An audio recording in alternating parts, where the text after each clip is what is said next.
There's a silence on the open water. A light flickers on the balcony of cabin 9253.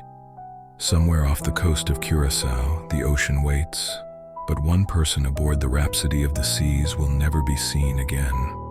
I came across the case while reviewing maritime disappearances. It didn't feel like the others. Amy Lynn Bradley didn't vanish in a storm. She wasn't alone in the wild. She was on a luxury cruise liner with her family, surrounded by thousands of people. She left behind her shoes, her ID, her cigarettes, everything except herself. And in the decades that followed, the questions only got darker. March 21, 1998, the Royal Caribbean cruise ship Rhapsody of the Seas was en route from Aruba to Curacao. On board was 23-year-old Amy Lynn Bradley, traveling with her parents and younger brother Brad. Amy had recently graduated from Longwood University in Virginia with a degree in physical education. A strong swimmer and former lifeguard, Amy was independent, grounded, and cautious.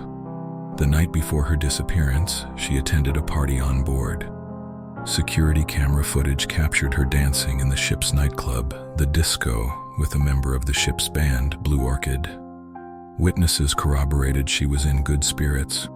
Around 1:00 a.m., Amy returned to her cabin. Her brother last saw her alive around 5:30 a.m. She was sitting alone on the balcony, smoking a cigarette. When her father, Ron Bradley, awoke at 6 a.m., Amy was gone. Her shoes were still in the cabin. Her ID, purse, and cigarettes were untouched. The door was closed, no sign of forced entry. By 7:50 a.m., her family was desperately urging the ship's crew to issue a public alert and prevent disembarkation. Their requests were denied. At 8 a.m., passengers were cleared to go ashore. No official search had yet begun. The most immediate and glaring failure was time. From the moment Amy was discovered missing, every second mattered. Yet hours passed before the crew made a single announcement. Her parents pleaded for help, begged the staff to keep people from leaving the ship, but by the time security began searching, it was already too late. The gangways had opened, passengers flooded into Curacao, and any trace of Amy or her possible abductors vanished with them. The ship's crew was quick to offer a theory: she must have fallen overboard.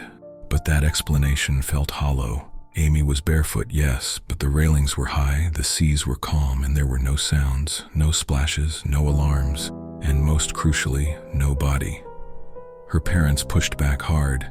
Amy was a trained swimmer, confident in the water. For her to accidentally fall, or worse, to leap, made no sense to anyone who knew her. Then there was what people said before they were supposed to know anything. Brad, Amy's brother, recalled a crew member from the band Blue Orchid approaching him with an eerie line: "I'm sorry to hear about your sister." But at that moment, no official announcement had been made, no search declared. How did he know? Later, a bartender reported seeing Amy in an elevator after her last confirmed sighting. The man with her, the same band member. That version of events never made it into the ship's final report. And then came the glimpses, blurred, fleeting, and never quite provable. In 1999, a U.S. Navy petty officer claimed a woman approached him in a Curacao brothel. She said her name was Amy and begged for help before two men pulled her away. Years later, Amy's family received disturbing images from an adult website: a woman with blank eyes, similar tattoos, and a haunted expression. Investigators were never able to confirm if it was her, but they were never able to rule it out either. Theory number 1: accidental death.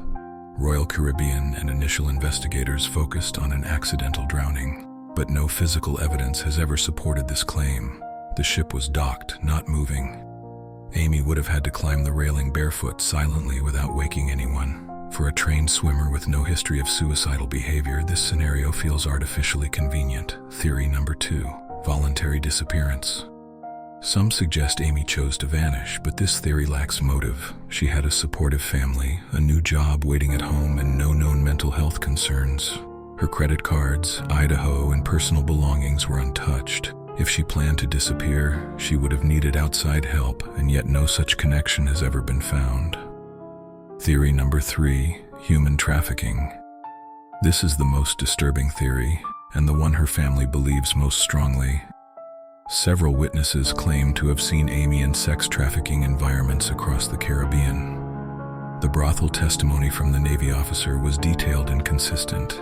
Amy's case fits known trafficking patterns: young, attractive, physically capable women abducted in tourist zones and forced into underground networks. The website images, if authentic, may point to years of captivity and abuse.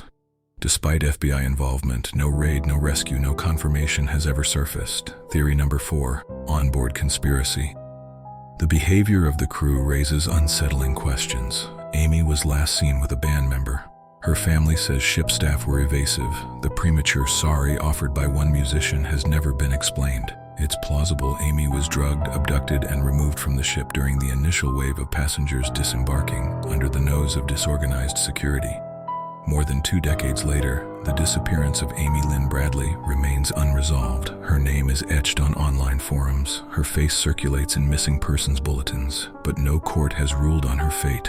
No government has closed the case. Her family continues to search, funding private investigators, pushing for media attention, following up on every anonymous email and faint sighting.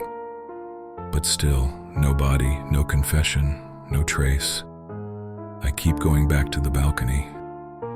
The moment at 5:30 a.m. when Amy sat there, awake, calm, unaware that she may have already been targeted. Who opened the door? Who escorted her out? And why did no one hear a thing? When a person vanishes on land, we call it disappearance. When it happens at sea, surrounded by people, security, and cameras, we call it something else. But the truth is, Lynn Bradley didn't fall. She was taken. We just don't know by whom. Not yet.